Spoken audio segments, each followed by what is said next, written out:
Hey, my name's Ian Begley. You're watching the NBA Exchange with Dexter Henry.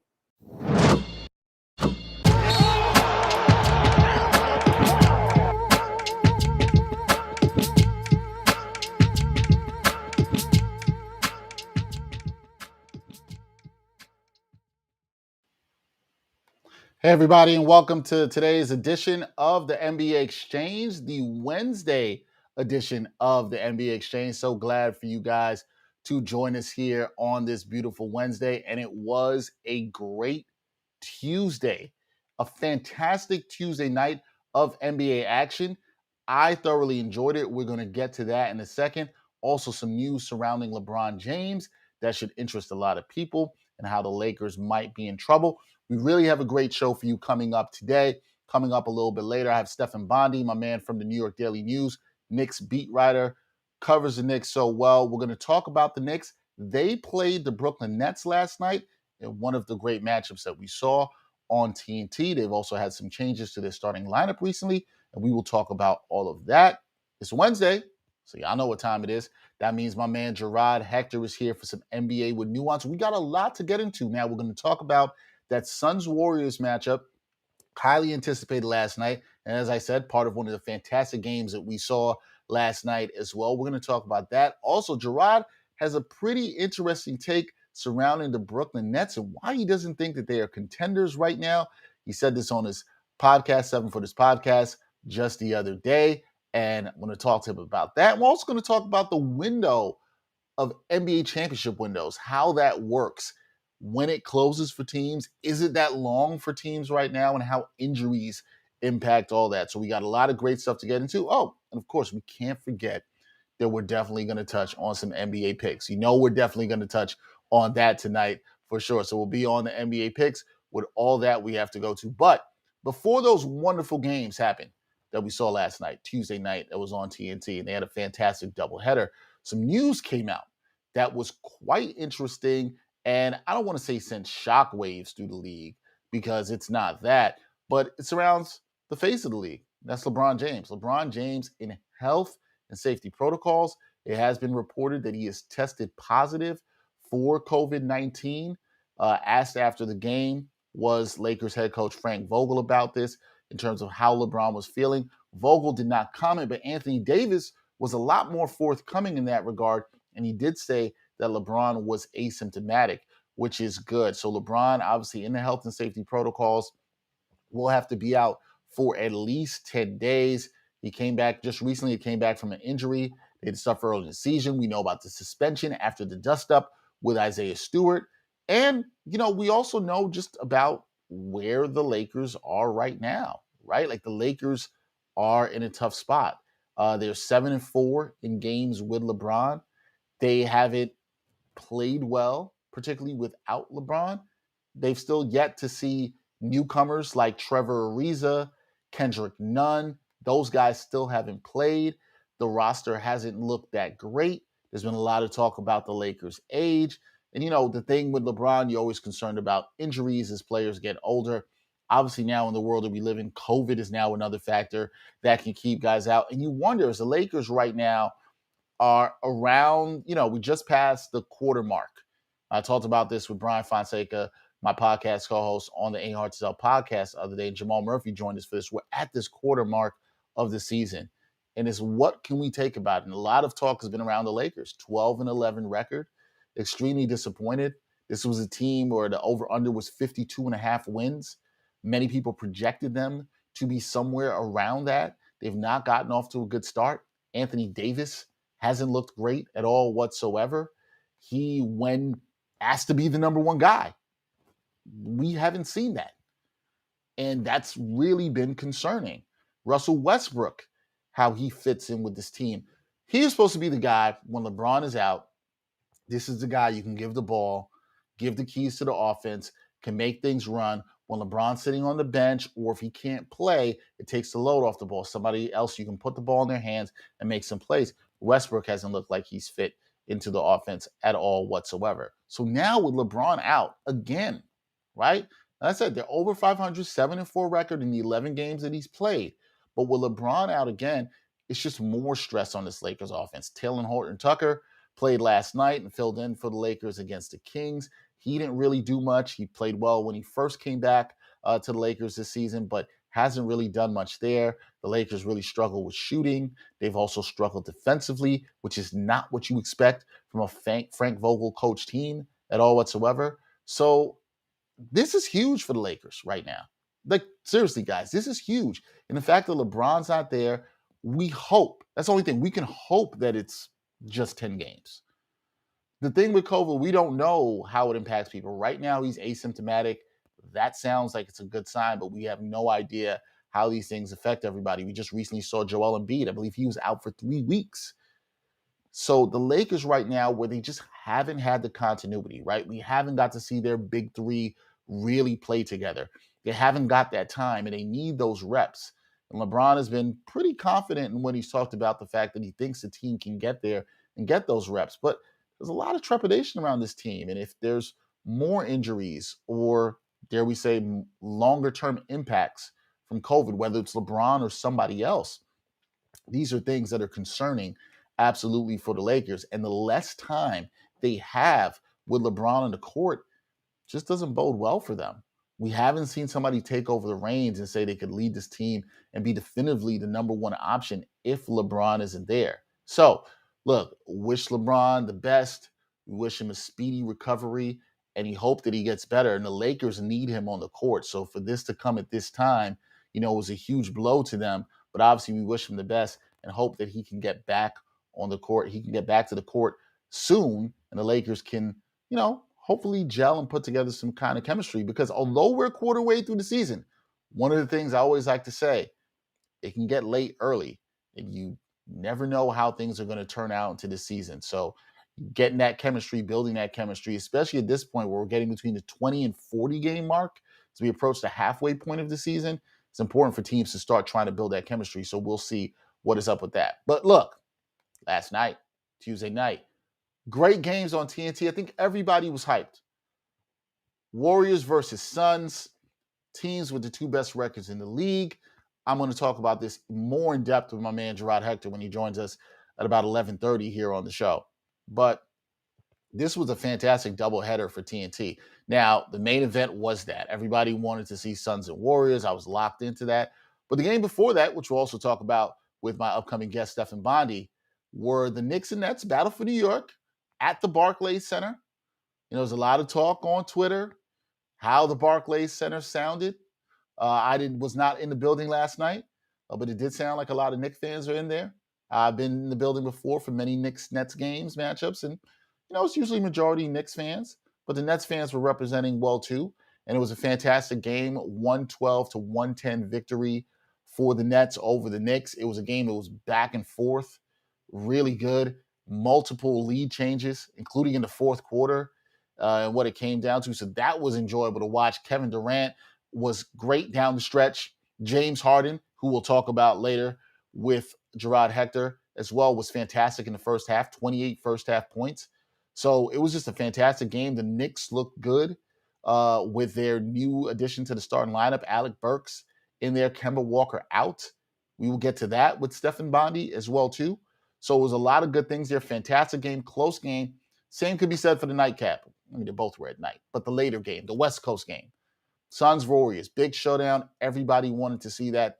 And one thing I'll touch on, and Jarod and I will talk about this, my biggest thing that I enjoyed in this game, my biggest takeaway from this game for me was the Suns defense. And you have to start wondering if we were very impressed by how the Warriors offense looked. Steph Curry struggled in this game. We'll get to that as well too. But the Suns defense looked really damn good. Okay. And I'm wondering if they may have given the league the blueprint on how to defend the Warriors. And blueprints are not always easy to do. You got to have the personnel to get that done. So it's one thing to see somebody do it. It's another thing to have the personnel to get it done. But the Suns come up with the victory. They win their 17th straight game over a good Warriors team. It was an exciting game. It was close till the Suns pulled away in about the final 3 minutes. As I said, very stout defense. If you're a Suns fan, you got to be ecstatic. I think you got to start thinking about the Suns because there's a lot of doubt out there. We even talked about this recently on the Ain't Hard to Tell podcast. Do you believe in the Suns? I still think there's people that have the thought that oh man, they just got it. They got to the finals last year because things broke their way. Injuries to the Lakers, injuries to the Clippers, et cetera, et cetera. But maybe it's time we start looking at this team as a legitimate team. Maybe it's time we start respecting what they've done, what we saw on Tuesday night. And look, the streaks is 17 right now. And they get to play the Warriors again on Friday. And it'll be interesting because the Suns will be on a back-to-back. I believe they played Detroit the night before. So how long can they keep this thing going? Can they get this thing to 19 or 20? It's been very impressive how they've played. And what also should be noted, too, is they did a lot of this without Devin Booker, who injured his hamstring in the first half and did not return. And we'll see what the status is of him going forward. But they were able to do this offensively without Book, get it done. Defense got it done down the stretch. I was thoroughly impressed by what I saw from the Phoenix Suns in this game. And we'll break into that more and delve into it more in NBA with Nuance. And, let us know if you're watching, you're listening, commenting, let us know. What do you think? Are the Suns for real? Are you concerned about what you saw with the Warriors and their struggles shooting last night, particularly Steph Curry? But I expect the Warriors to bounce back here. I'd be stunned if they don't bounce back here on Friday when they play again. Remember, these teams also play again on Christmas, which should be interesting. Here's what we're going to do. We're going to take a break. When we come back, my man Stefan Bondy from the New York Daily News, Knicks beat writer, will be with us to talk a little bit about the Knicks, where they are this season, how things have gone thus far, the changes to the starting lineup, all that. We're going to talk about that when we come back on the NBA Exchange. Some are always looking for more sports content, and among the glut of sports media, some are looking for sports content that dives a bit deeper and doesn't just stick to sports. So check out Backpack Broadcasting's original long-form sports journalism series, Sideline Stories. The award-winning original series takes viewers directly into underrepresented communities within the world of sports. It's a series that goes beyond traditional sports reporting, like box scores and statistics, presenting exclusive stories that you won't find anywhere else. With a diverse group of correspondents, the series provides interviews and interesting stories around the world of sports, because there is so much beyond the game, and so much that occurs off the field or court that impacts each of us and the world we live in. Giving a voice to athletes, coaches, fans, and everyone involved in athletics, Sideline Stories looks to push sports storytelling further than ever before. It's a winner of the 2020 Independent Shorts Awards, and all episodes of Sideline Stories are available for viewing today on Backpack Broadcasting's YouTube channel and Facebook page.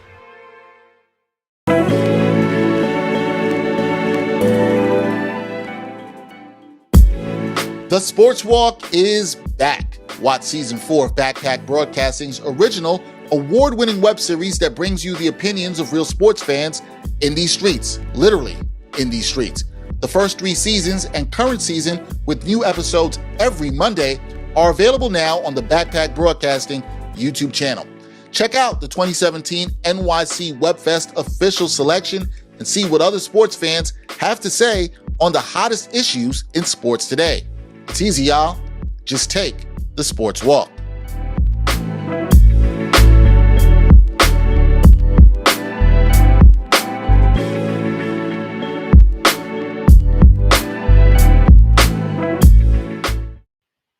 All right, guys, welcome back to the NBA Exchange. I am your host, Dexter Henry, and joining me now, a good friend of mine in the media, worked for a lot of years, been around with basketball, covering the Knicks and a bunch of different stuff. My man, Stefan Bondy. Steph, what's up, man? How you doing? Good, Dexter. How's everything going? I'm good, man. I can't complain. Really good to see you. Really good to talk to you. I'm glad you are well and you are fine. We're going to talk about the Knicks. And last night, Barclays Center, interesting game, 112-110. Nets get the victory. Knicks show a lot of effort. They played well in Atlanta on Saturday night. What do you think about, we're going to get into the starting lineup changes with Kemba Walker, but what do you think about what you saw from the Knicks last night? Is there any moral victory to be taken out of this 112-110 loss to the Nets?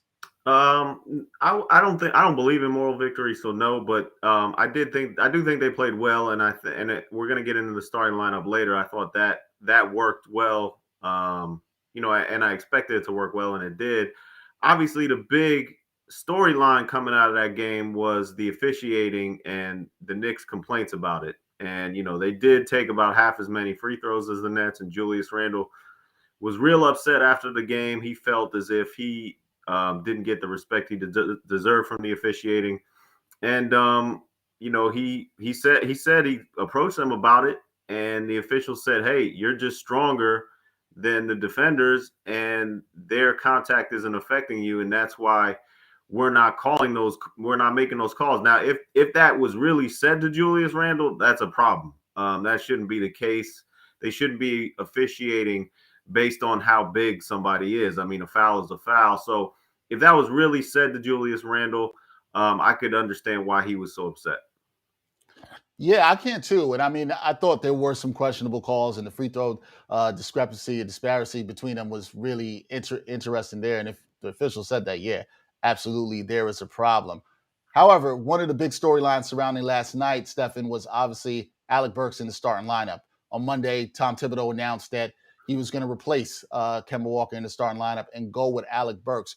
Were you as shocked by that move as some people were, or should it have been expected considering how bad the numbers looked with Kemba Walker in the starting lineup on both the offensive and defensive end? I was still shocked that he did it when he did it. I thought that, not only does Tom Thibodeau have a history of being reluctant to make a move like that. I mean, you could go back to last season when Elfrid Payton was really struggling. He started him until Elfrid Payton just had no confidence left. He had been reluctant to make such moves when he was in Chicago as well. So the history suggested that he wouldn't make a move this early. But he did. And the other shocking part of it is this is Kemba Walker, right? I mean, he had this big press conference when he came in. It was the big homecoming. They basically touted him as the savior at point guard. And for him to be removed from the starting lineup 20 games into the season, it was a little bit of a shock. And not only the starting lineup, but he's out of the rotation. So, yeah, I was surprised. At the same time, when you look at the stats, it makes a lot of sense. Do you think that the insertion of Burks, and we saw him play well last night, 25 points, 5 assists, do you think that helps the Knicks? Do you think this is a good move for them going forward? He's not a natural point guard, but he has some playmaking ability. Do you think it's good for the team going forward? Yeah, I like the move. I think he's an upgrade over Kemba simply because Kemba at this point, it's sad to say because, I like Kemba. I think he's a really good guy, and he's, the homegrown storyline was really awesome when it happened. But, I mean, he's just not the same player. And he doesn't have the explosiveness because of the knee, and he can't defend. And with Tom Thibodeau, it's the defense is non-negotiable. So if you're going to be a negative defensively on the floor, you're not going to play.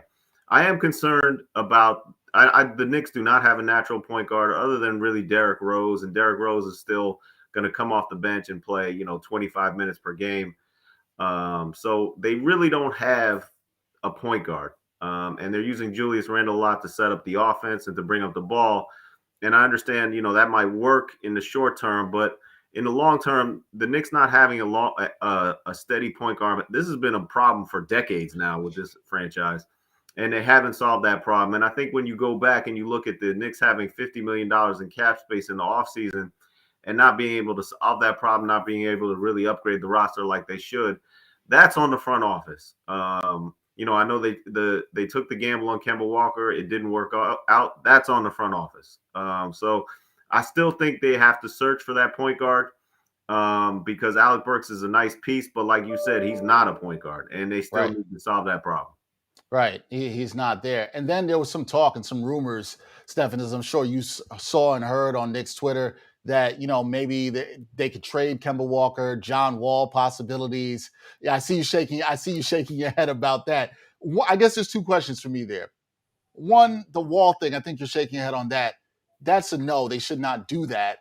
But do you think, is there a market for Kemba Walker right now, as much as we like him, or is his career done as we know it?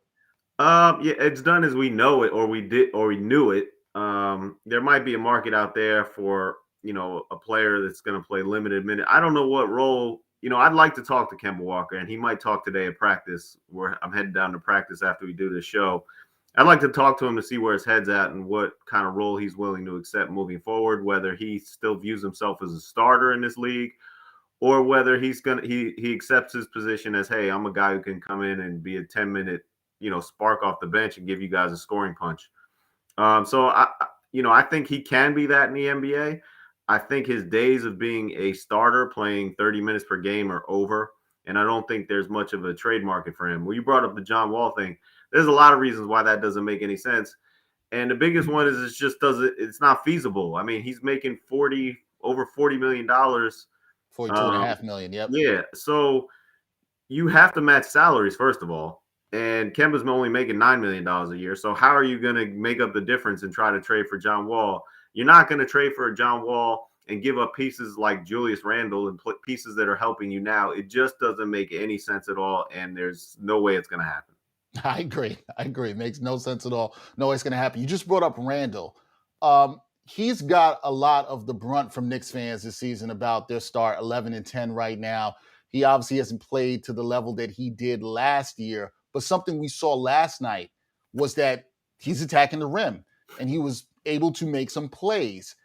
Do you think with Burks in the starting lineup that this is feasible? We will see more of this Julius Randle. Maybe not what we saw last year, Stefan, but a little bit more attacking the rim and sort of that playmaker mode.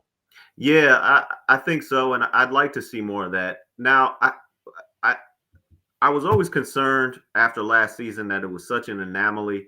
How great he played, because that is not who he was throughout his career. And a lot of it had to do with him nailing the three-point shot at a clip that he had never done so before in his career last season. And you worried that it was going to regress back to what he's been throughout his career, and it has. That's what the three-pointer I'm talking about. And without that, he's a different kind of player, and he does need to be aggressive and attack the rim. And we saw that last night. Now you hope that he's getting the foul calls that he's saying he's getting hit. We weren't close enough to actually see what the contact was like, but he's saying he's getting hit and he's not getting the calls. If he's going to be aggressive, it's going to be key for him to get to the line. But yeah, I mean, this is who Julius Randle is. It's who he was throughout his career. And I could see him moving forward saying, hey, I'm going to pass up on these 3-pointers because they're not falling, and I'm going to attack the rim. And we saw that last night. I mean, they left him open from beyond the arc, and he just wasn't taking him anymore. He's going to attack the rim, and I think that's a good move for him.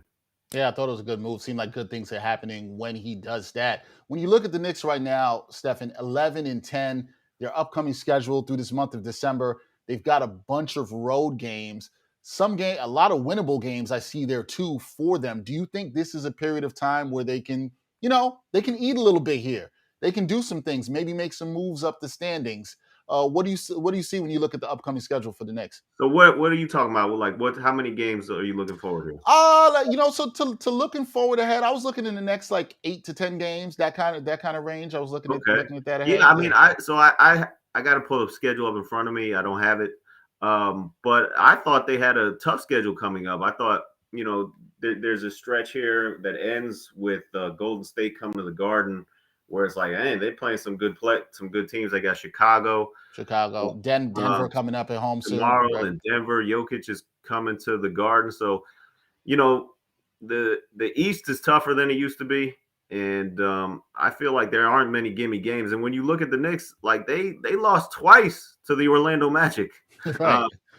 And that was at home. So I don't think if you're the Knicks and you look at the schedule at all and say, hey, these are games we're going to win. I mean, that's not where they are as an organization right now. So they have to look at every game like, hey, we're going to have to fight to win each and every one of these. They struggled to beat Houston at home as well. And, we know where they're at.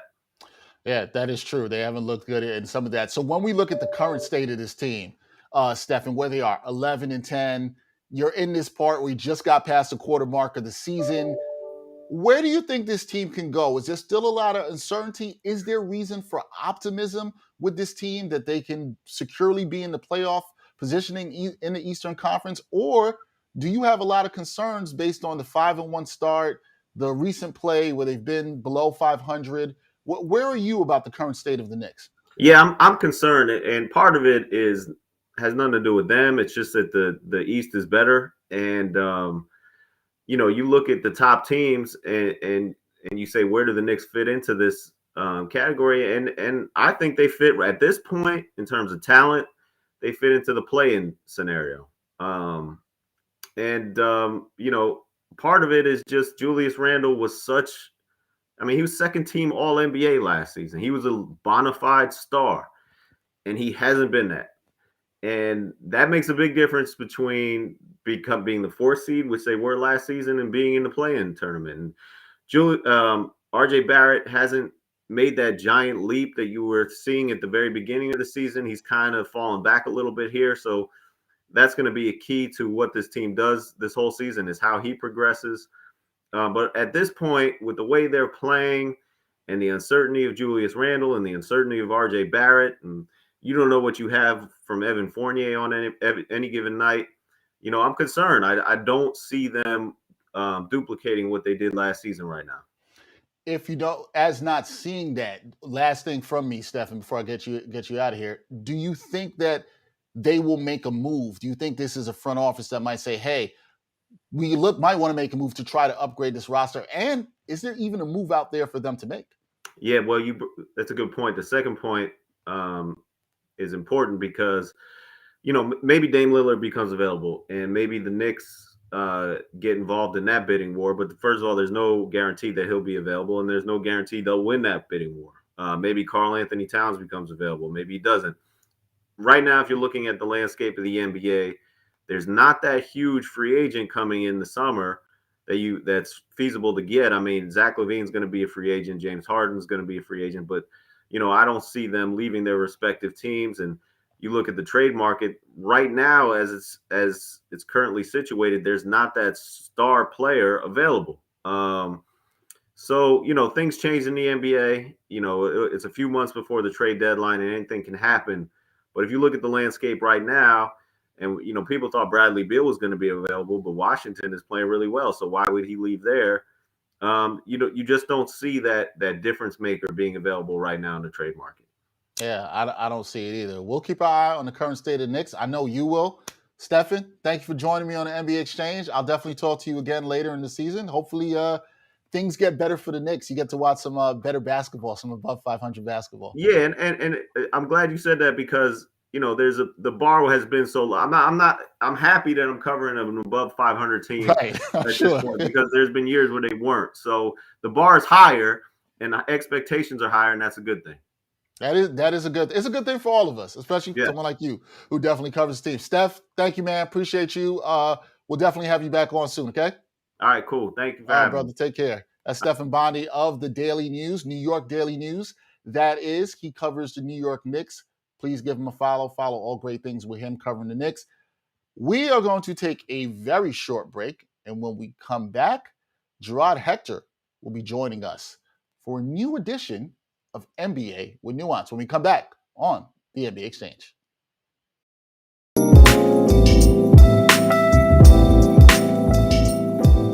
We are all adjusting to this new climate together. And we're doing things a little bit differently because the world is different since the last time we did a podcast. And we are still bringing you the podcast you love while living that quarantine life. You use deodorant every day or no? Yes. During the quarantine? Hell yeah.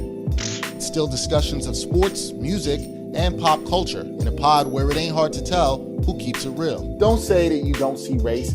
Whenever you say you don't see race, it just shows me how privileged you are in a situation that you don't ever have to think about race. No, look at the words I'm using. Perhaps, possibly, maybe.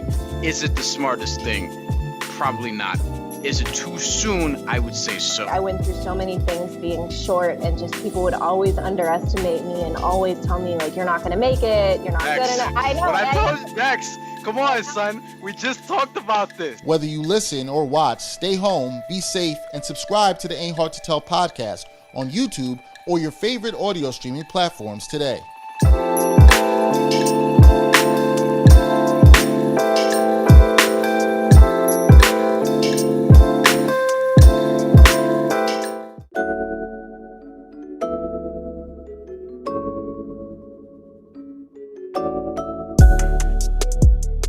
Backpack Broadcasting continues to bring you the best original sports content, but now you can get more of the content you love.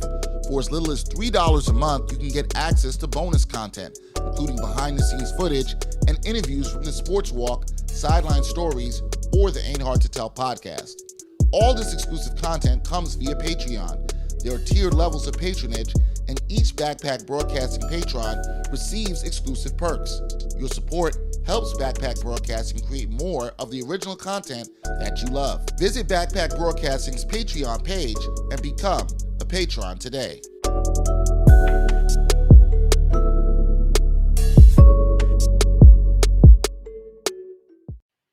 All right, welcome back to the NBA Exchange. Told y'all, it's Wednesday.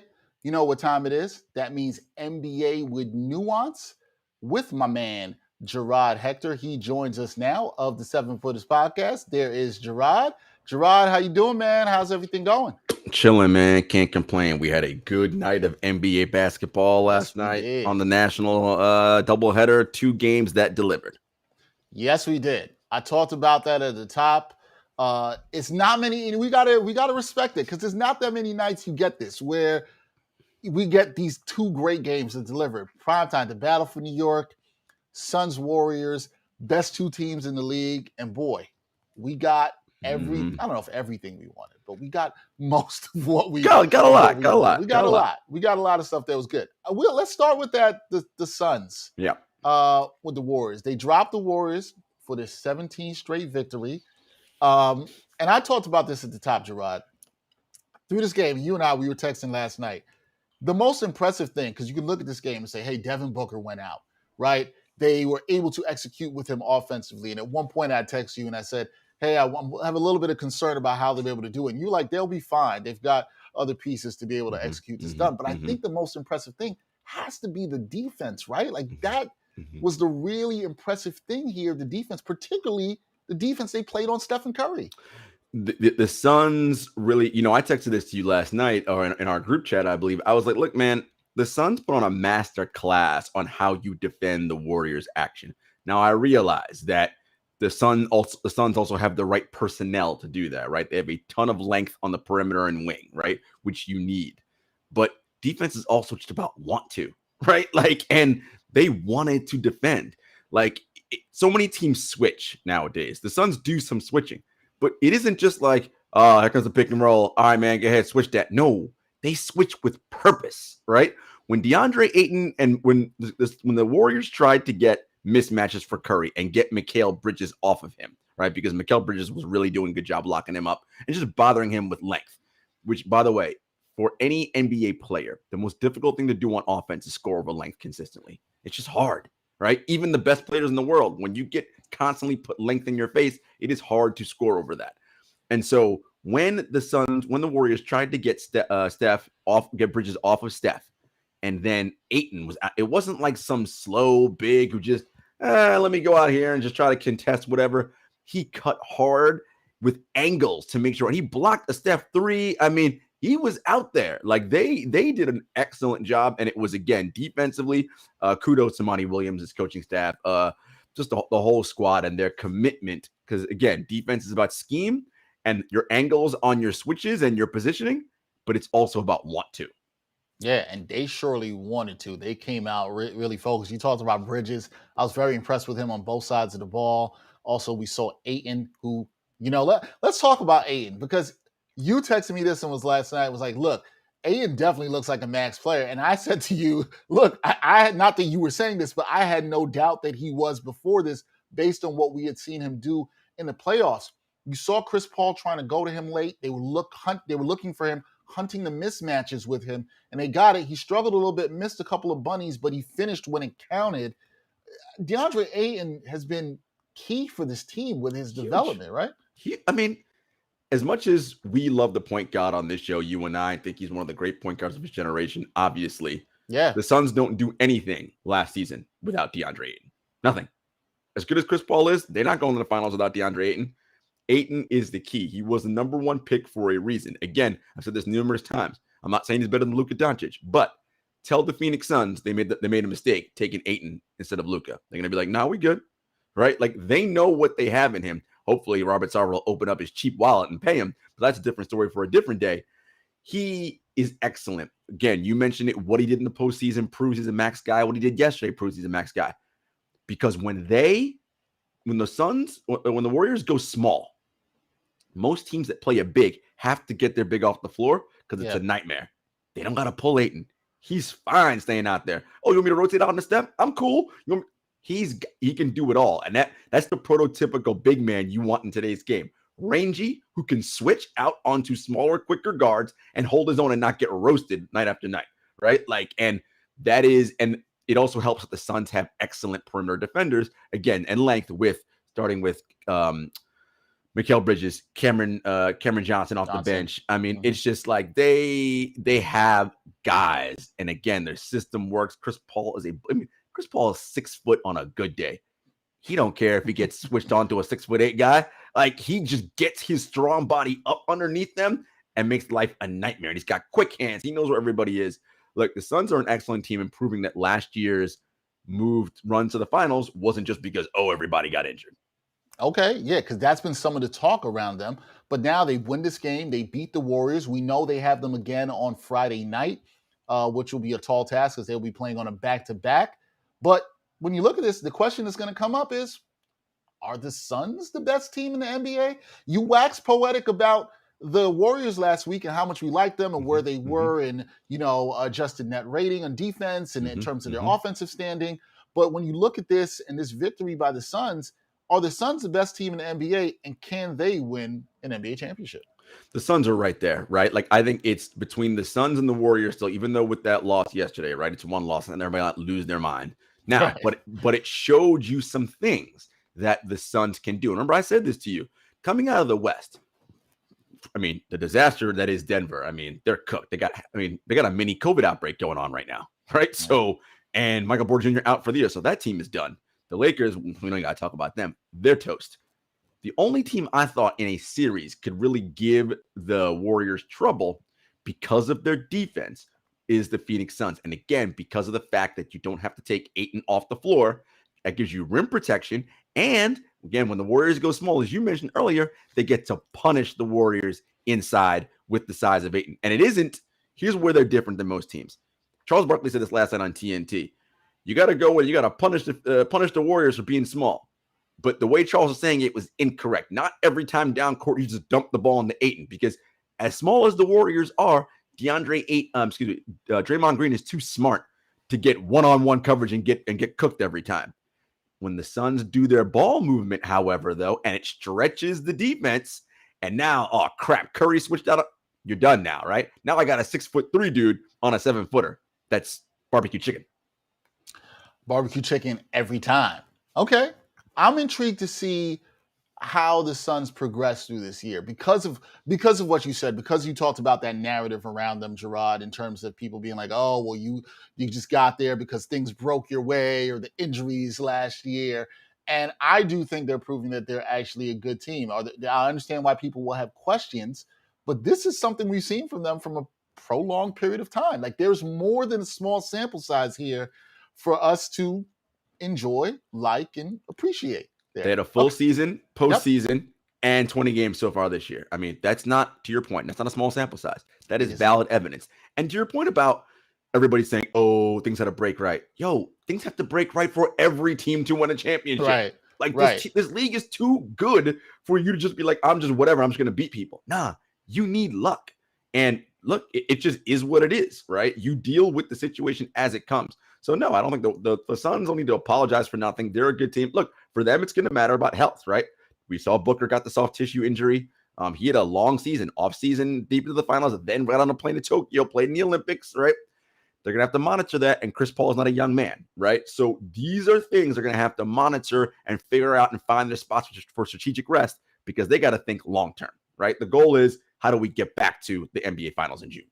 That is going to be the goal to them. All right, let's shift east to a team that has title aspirations, that many people pick to win the title, and that is the Brooklyn Nets. And I want to bring this up, people, because, and I'm going to frame this around something Jarod talked about in his podcast, the 7 Footers podcast, okay? Jarod made the point, and I talked about at the top of the show, that the Brooklyn Nets are no longer title contenders, all right? This is not a hot take. Okay, we don't do that here. This is No not hot what we're takes. doing. Nah. Jarod has some nuance to this in what he's going to say, and I thought on this platform he should also talk about it too. So you talked about it with your co-host Jenna Lemoncelli, our good friend, about why the Nets are no longer title contenders, and you have a lot of concerns about what you've seen, whether it's been injuries, the play of James Harden. Please talk about why you, as a person who were very high on the Nets, are no longer high on them anymore. First, I want to give them credit. Defensively, that seems to be their identity now. Through 20 games, they are a top 11 defense in adjusted defensive rating. That's for a team that was 26th last year in adjusted defensive rating. That's pretty good, okay? But their struggle is this team was constructed to be an offensive juggernaut. When you have Kevin Durant, James Harden, and Kyrie Irving operating at the peak of their powers, that is a nightmare for any defense. I don't care if you're the most elite defense of all time. The friggin' 80 bad boy Pistons, the Celtics, I don't care. Whoever you want to throw out there. When you have those three supernovas playing at peak level, you got problems because they are offensive. They're offensive systems unto themselves, the three of them. And that creates mismatches everywhere you look. Well, they don't have three of those guys operating at the peak of their powers. Vaccine mandates, Kyrie Irving's got his stance dug in. He's not there. James Harden, he played well last night against the Knicks, but that was his first good game in a long time, right? Since last season. This team was constructed for the three of them to be at their peak because what that did was that they are force multipliers. That means that the complementary pieces around them, your Blake Griffins, your Nick Claxtons, your Patty Mills, Joe Harris's, Bruce Browns, these type of people, their game gets elevated because of how excellent those three are. Well, when those three are not excellent, it now puts more burden and stress on those other complementary pieces. And and if they're not as good, there's a reason why those guys aren't all NBA and all those things, right? You have one player playing at MVP level. That's Kevin Durant. Now, James Harden played like an MVP last night. If he can play like that the rest of the season and KD continues to play his MVP level, then I will change my mind. But until that happens consistently, no, they're not good enough. And Steve Nash has said it. They've all said it. If you right now, they know it. They're not good enough. We saw what happens. They had the Suns on the second night of a back-to-back and lost at home. And that game it was close score at the end, but it wasn't really close. Warriors came in, blitzed them in the third quarter. Waxed, right? I mean, so when you see them against the elite teams, it's like, ooh, you're not quite there. And again, that is because all three of your force multipliers aren't there playing well. And when you only have one, you can box in one KD, triangle into him because you're like, these other four dudes, I ain't worried about them, right? And that's the reality. So they're going to have to get Harden playing up to his level. If he does that, it releases some of the burden on KD, right? Now you're talking. Now their margin will still be slimmer, right? Because they don't have Kyrie. Because now if you add peak Kyrie, well, then it's like, because what are you doing? You're not doubling anywhere. Three of them on the floor, and you put Harris and another. What are you going to do? Right? Who are you helping off of? Nobody. Right? You got to just pray with one-on-one defense. Right. Yeah, we saw this at the end of the game last night where it's a tie ball game and KD has the ball in his hands. And what did the Knicks do? The Knicks rightfully did the right thing, which is what I would have done. Coaching, they sent the double, timed it right. Obviously got the ball into James Johnson's hands, which is what you'd want. Unfortunately for the Knicks, Mitchell Robinson fouled, but it's what you'd want to do. And I think that speaks to the fact of what you said about them lacking the dynamic offense that they once had because James Harden is not playing at such a high level right now. But if they can get Kyrie back, which will be interesting to see, and Joe Harris is healthy, yeah, they could be that. Now, I mean, we saw that last year, Dexter, when they were all yes, that was the number one offense ever in the history of basketball, and they didn't even play all that many games together. Right? Like, they didn't even play that much together. Right? That's a great point, which shows you how scary they can be in the way they were designed to be if that occurs. But I'm glad you also brought up injuries, right? Or players just not being there, or the decline of players. So whether it is Harden, whether it is Kyrie not being there, we look at teams, I think, when they're constructed and we say, okay, this team should win a championship in X amount of time. They should do this. They have this young core. This is where I kind of see this going.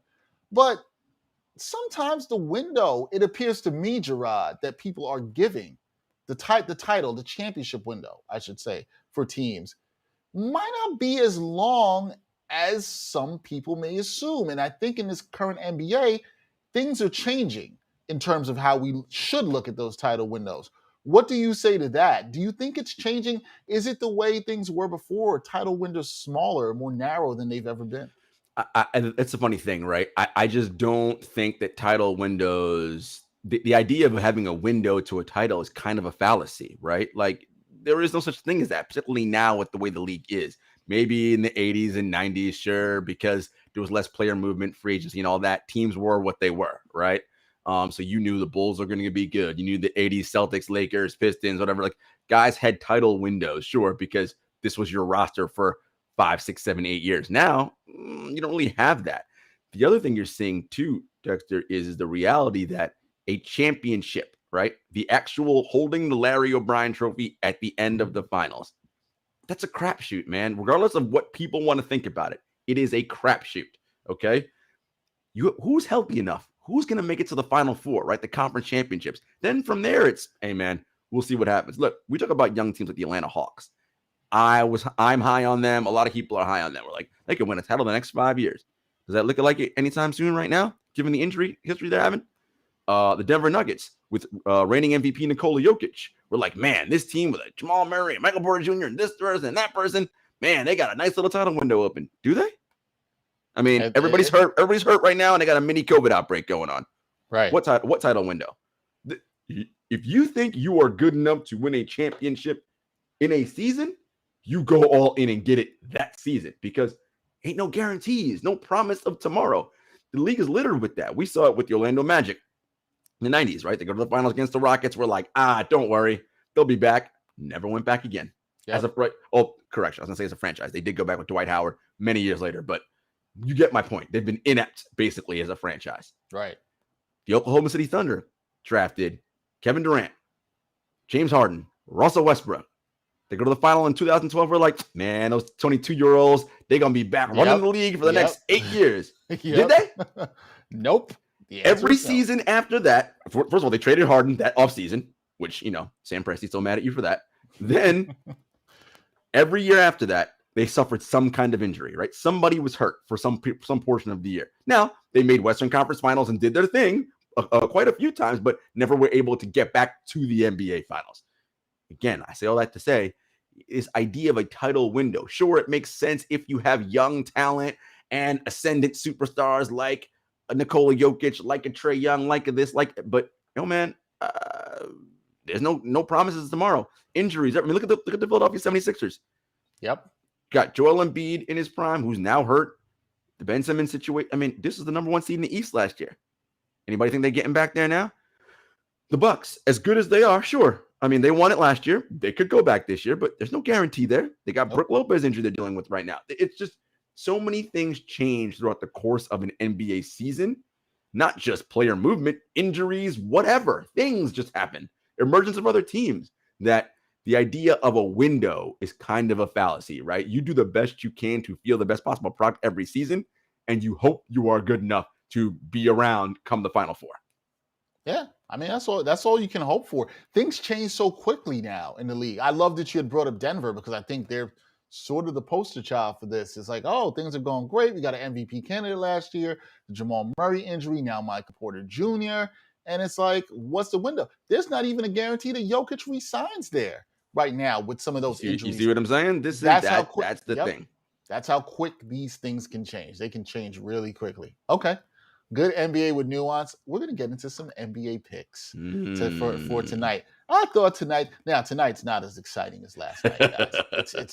It's just not. We do not have the excitement of last night.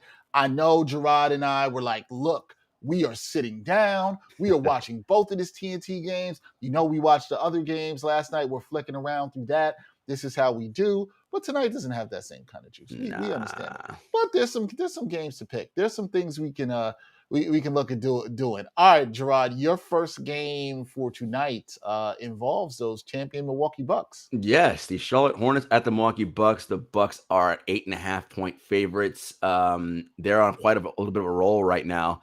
They are home favorites, and they're 3-6 in their last 9 games as home favorites. And the Charlotte Hornets are 3-7 as away underdogs. So everything is pointing towards the Milwaukee Bucks. But you know what I'm going to do here, Dex? because I'm like, I'm feeling a little risky. I'm feeling a little. Oh, I'm gonna say the Hornets actually keep this game closer. So I'm gonna take the points with the Hornets. Say they keep it closer. See, now if I had any real guts, I'd go money line and bet them outright. But you're not feeling them like that. as much as I love LaMelo Ball, who is like, he's so excellent. Shout out to Miles Bridges, man. This guy is balling out here. Yeah, man, he is. They're playing well. I just, the Bucks are 7-0 since everybody's been back healthy. So when they're kind of they're feeling good at the right time. So, but I think Charlotte can keep it close, and they got that bad taste in their mouth after that Bulls loss on Monday. So I'm taking the points with the Hornets. No, I like that. I like that. I think I would too not be as gully to bet on the Hornets there, but I do like them to play well in this contest. But I think the Bucks are rolling, and I think they're ready to start making a statement to move up the Eastern Conference. So, okay, so you're taking the Hornets with the points there. Okay, my first game of the night got the Hawks versus the Pacers. Hawks on the road. Now, here's my thing, Jarod, okay? We talk about this all the time on this show. We talk about the importance of rest and recovery, right? And how much that makes for better play overall. You know what's happening here, folks? The Hawks haven't played since Saturday when they lost to the Knicks. The Hawks have been dealing with some injuries. They're banged up. Cam Reddish has been banged up. We know Bogdanovich is out for a couple of weeks. But this gives, the guys time to practice, to rest, to play with certain new rotations and lineups. And Indiana, they've been, Indiana. Yeah, they've been struggling. They've been struggling. And the Hawks they've been playing better of late. They did lose to the Knicks in a game. I thought the Knicks played very well defensively. But the Hawks here, they're road underdogs. It's really a pick 'em, plus 1.5. Nothing that crazy there. But I like the Hawks here. Give me the Hawks here. I like them. I think they win pretty easily because I think they're the more rested team. I think they're the more prepared team here. And so I could bet this, for them to, with the points and plus 1.5. But I was looking for some more value, Jarod. I'm looking for some more value. So I looked throughout some odds on BetMGM, and they've got the Hawks winning anywhere from 6 to 10 points. You can get plus 425. You actually can get the same odds if you think they will win anywhere between 1 and 5 points. So I'm going to go with the 6 to 10. I think the Hawks win this pretty easily. Going away, somewhere between 6 to 10 points. Give me that plus 425 with the Hawks there to win on the road. They're well rested. I'm trusting the rested legs here. Give me that. I like that, man. That's you right on that. That's a solid pick. I'm with you there. I got no beat there. I mean, the thing about it is the Pacers, they're fighting, right? Like you could see it, but they just don't have it, right? They don't have it, man. They just don't got it, man. They just don't have it. I'm just not. I just don't see it. One thing about that. It's just a quick aside on them as a team. It's like I think a lot of people were like, okay, hey, Carlisle's going to come in and this is going to change about it. But it's like, but they got the same roster. And I respect Carlisle as a coach, but I think that roster needs so many changes, and I just don't believe in the Pacers. Sorry, man. It's you ain't wrong on that, man. You're not wrong. All right, your second game of the night. I'm intrigued here because I feel like I don't know which of these teams you really want to bet on, but we'll see. Here they go, people. I'm going to La La Land, and it's the Sacramento Kings at the LA Clippers. Clippers 7.5 point favorites. The Kings got beat by the Lakers last night without LeBron James, who was in health and safety protocols, which, anybody want to talk about that? Look, the Kings, we know they fired Luke Walton. Alvin Gentry is the interim coach. As a franchise, I'm not really sure what they are. Like, they should be better. They got a ton of people out. Barnes is out. Like that. I think the Clippers are going to win this game, but I'm looking at the same thing you did by victory margin. I'm looking for value. Now, you get plus 475. The Clippers win by 11 to 15 points. And I was tempted, but I'm like, man, I don't know. That's a lot. That's a lot of points. Second night of a back-to-back. Right. I was like, man, they should. I was like, but they're kind of young. And the Clippers, despite losing to the Warriors on Sunday afternoon, they played pretty well that game. It wasn't really until the ref didn't call that foul on Curry and he went nuclear and demolished the Clippers. I was like, they were hanging right. They were hanging with them. And that's why I said earlier that was a team that I thought playoff wise, I like against the Warriors because when the Warriors go small, they can match up and play defense. The Kings nowhere near that level of offense as the Warriors. I'm going to Clippers by 6 to 10 points, plus 325. Take that to the bank. Guarantee. 6 to 10 for plus 325. Look, that's good values. When I don't like these lines, or say I think something's too many points, I look for those. I think it's a great way to get value. Okay, plus 325 there. You did me right there, Jarod. I thought you would not bet on the Kings. I haven't had a reason to really believe in the Kings. No. I think last week I bet on the Kings in one of my picks, and they let me down. So, the Kings do what they do. They're not I don't know. I don't know why I did this. Okay, now my next the game I'm looking at is one team that's been struggling, another team that started off the season not that great, but now they're starting to play a little bit better, and that is the Dallas Mavericks, losers of 5 out of 6 games, and New Orleans Pelicans, who have won 3 out of their last 4 games, and Zion Williamson is supposedly on the way. Now, allegedly, but we never know with any of the injury stuff coming out of New Orleans, right? Here's the thing. Number 1. Guess who got hurt again? Oh man, Kristaps. Damn man, how long is he out for? That hasn't been determined. He's actually listed as questionable for tonight's game, but I don't see it happening. It was an ankle injury. I think they'll probably be cautious. He was balling out. Kind of looked like he did the previous season in the bubble. Look where he was balling too before he got hurt. So this is my concern with betting on this game, right? Also, Dallas hasn't looked good, right? I talked about losing 5 out of 6. They just lost to Cleveland, 114-96 at home, and that score Cleveland's good. Cleveland's good, and that score was not as close as it's suggested. They were down by as many as 31 in that game. They were getting waxed. Okay, what I will bank on, and I know some people will roll their eyes and get disgusted. I'll bank a little on the magic of Luka here. I think he wills his team. They've been struggling. They figure out a way to get it done. Against this New Orleans team. New Orleans doesn't really have much outside of Brandon Ingram. They have played better of late. Willie Green has seemed to have the troops inspired. I like that. I'm going to take the Mavericks because the line's they're favored by 2.5. I think they figure out, I don't see them smacking the Pelicans, but could they win this game by 6 to 7 points? Yeah. I'm also not super confident in it. So just give me them to just cover here. Okay. Minus 2.5.